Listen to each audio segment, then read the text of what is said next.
Aujourd'hui, le Brexit, comment ça marche? Alors, je vous entends déjà newser comme quoi le Brexit s'occupe les gros titres de la presse depuis des semaines. On fait tout un soin comme si le monde allait s'écrouler chez les rosbifs. Alors que franchement, jusqu'à nouvel avis, Big Ben fait toujours ding-dong et David Beckham reste l'un des cadres les plus sexy de la planète. Avec mes cols, bien sûr. N'empêche, une petite piqûre de rappel, ça fait jamais de mal. Brexit, what is it? En 2016, les Britons votent pour sortir de l'Union européenne.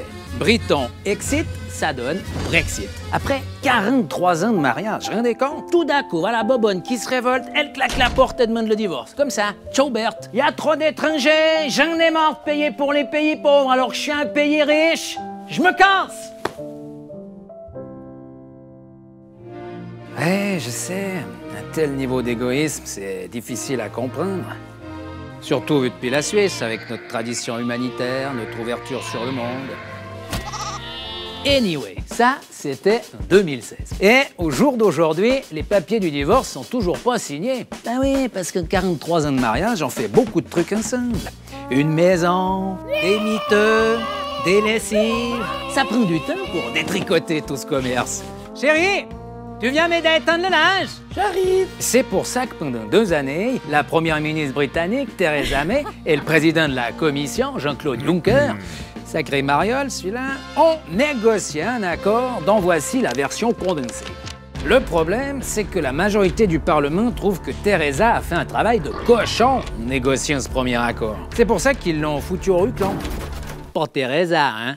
L'accord.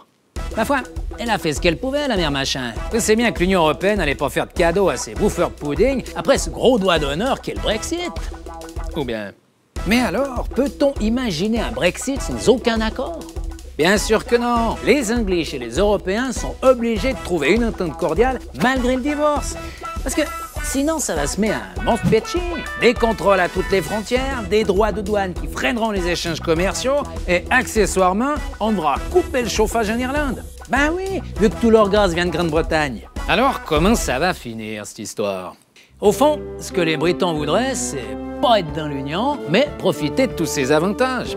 Genre éviter de faire la file à la douane et s'assurer que ces banques puissent continuer à faire du business as usual dans toute l'Europe. Ça vous rappelle pas quelque chose? Mais oui, c'est Bibi! Nous, les Suisses, on a réussi notre Brexit comme des grands. On boit des cafés avec l'UE, on s'écrit des petits messages. De temps en temps, on passe une nuit ensemble, mais jamais la bague au doigt. L'UE et la Suisse, c'est un peu des fuck friends. Et ça les fait rêver, les Britons. Seulement, après 43 ans de vie commune, c'est difficile de retrouver le piment du début. On sait tout de l'autre, ses mauvaises habitudes, ses petits défauts. Il n'y a plus vraiment de désir. Va falloir qu'elle se mette sur Tinder, Elisabeth.